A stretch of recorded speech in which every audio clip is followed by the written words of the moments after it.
few are starting to turn yellow. And those reds are either maples or scrub oak. And just incredible beauty up there.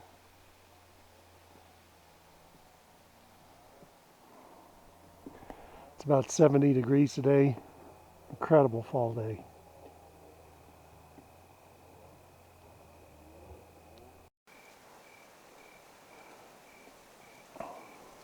Okay, I've been out hiking for about an hour,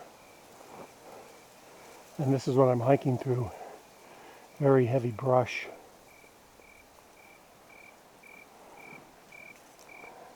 I crossed the river a while back, small creek more. But I know this area has been very squatchy in the past. So I'm just up here to look around to see what I can find. It's great being out here on a weekday. I've seen a few people on bikes, but that's it, almost no traffic. And just a beautiful day, perfect temperature.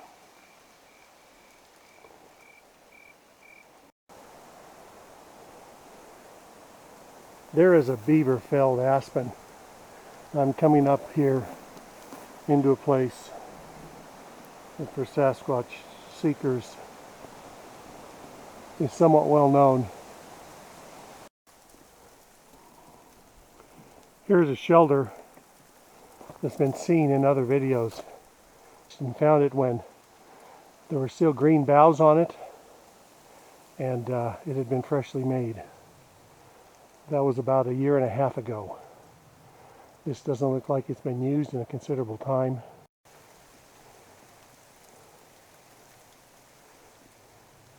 And here we go from this side. Again, this was all green and freshly pulled boughs and branches in the original photo that I saw of this structure.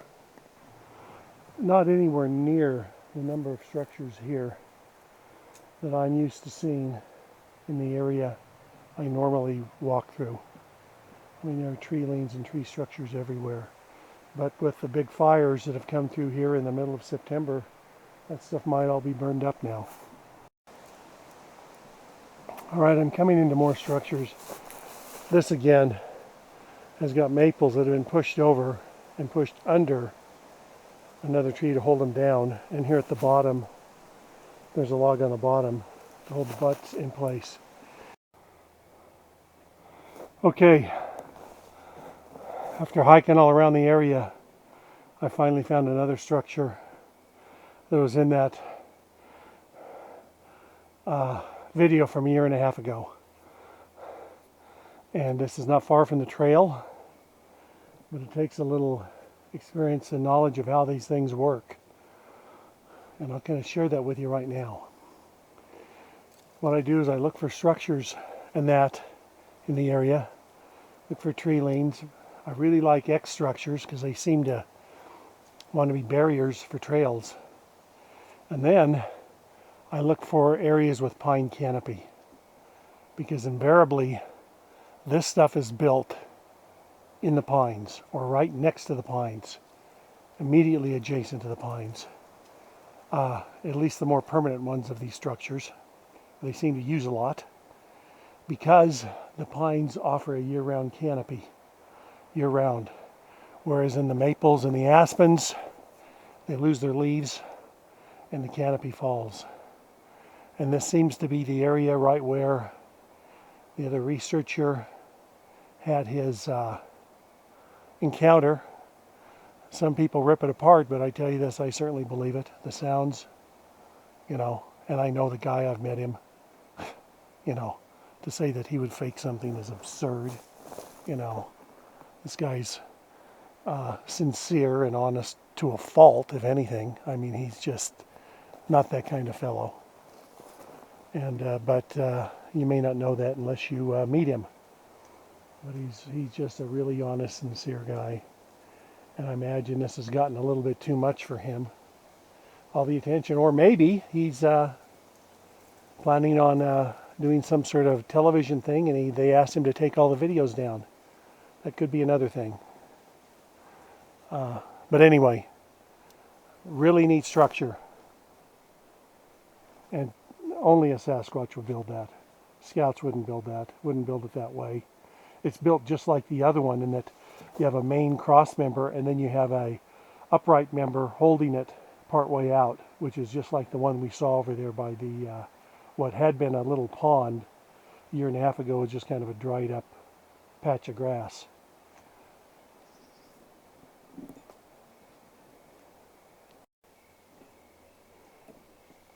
And here it is from the uphill side. I'm a little overexposed there, so the picture's not as good. But a few of those logs have been cut, hauled in, but it's just classic Sasquatch structure. Branches over being held in place by other branches, a main log in the middle with logs propped up against it on the sides, and made just like, I mean, the same creature, the family, the same creature that built that one mile or so away built this. I've heard really nothing in the way of tree knocks, any sorts of sounds to make me think there's any Sasquatches in this area. I'm willing to bet there's none in this area right now. This is a long depression. Old, possibly a footprint, long and narrow, probably about 17 inches long. I'll put my foot next to it. My foot's a size 14 shoe.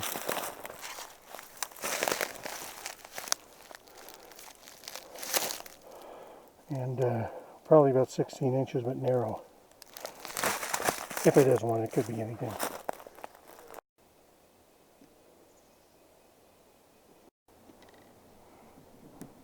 Here's another sleeping structure, an old one. Again, just pulled over branches. Probably had green boughs over it. I just heard something off to my right.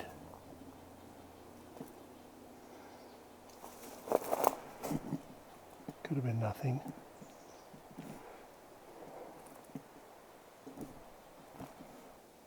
There was a sound off this direction. No idea if the parabolic mic picked it up or not.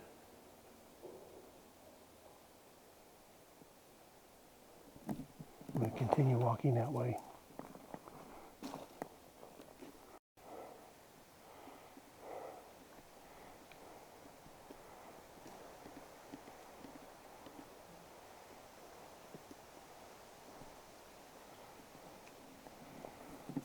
Okay, this is the area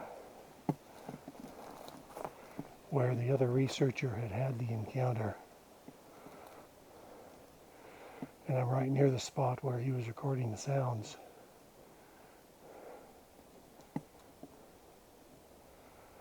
I don't know that from being told that. I know that from watching the video numerous times and seeing the structures and trees around.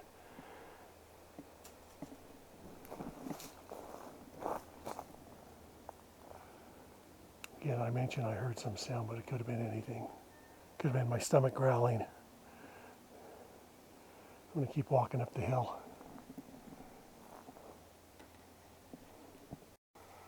Alright, here we've got a teepee type structure, and it's on the ridge line on what I would call the north side of this area.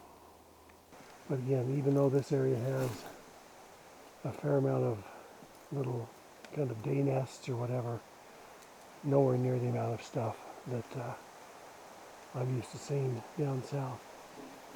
And here's another little batch of stuff that's been kind of pushed together.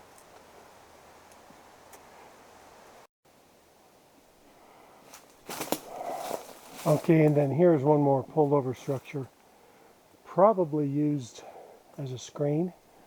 As I've walked around this wallow here, I'm finding these sort of hastily made or crudely made structures kind of all around the perimeter. And that's what they seem to be. But not a sound, not in anything. I'm certain there's no creatures up here at this time.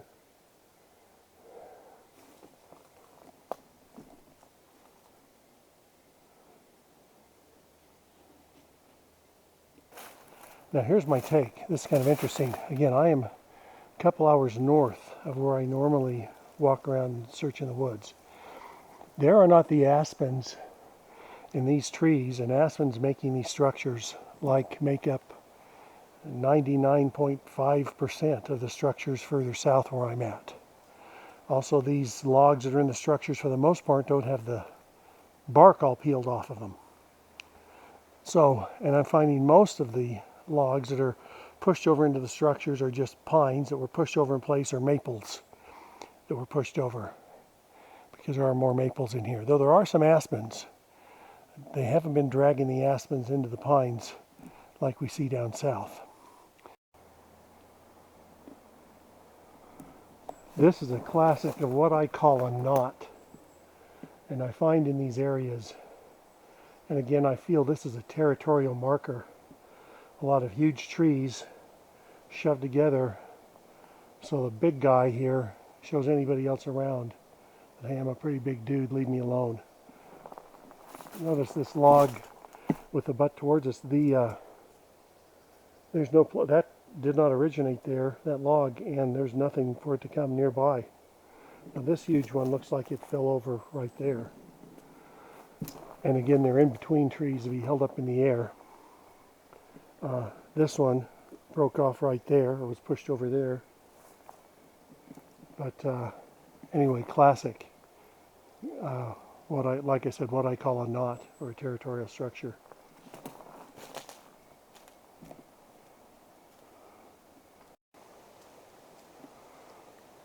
Now I am guessing this is was a large shelter structure that's fallen over. Either that or a border fence. A whole bunch of poles in that drug into here that did not originate there. All the way along here. Seen big structures like this further south. Could have been where they're wintering.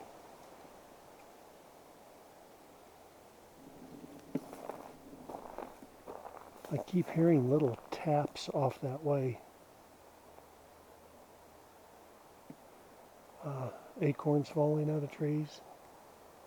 Not the classic kind of wood knock that I've heard before. They're pretty sharp, or wood or rock clack. They're pretty sharp and distinct, and they tend to echo because they're pretty loud. Or just the wind in the trees, who knows.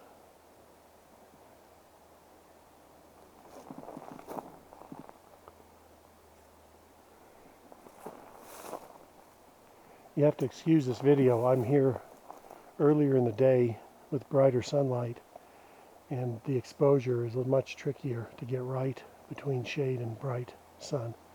So some of the shots aren't going to be as well composed as what I normally get.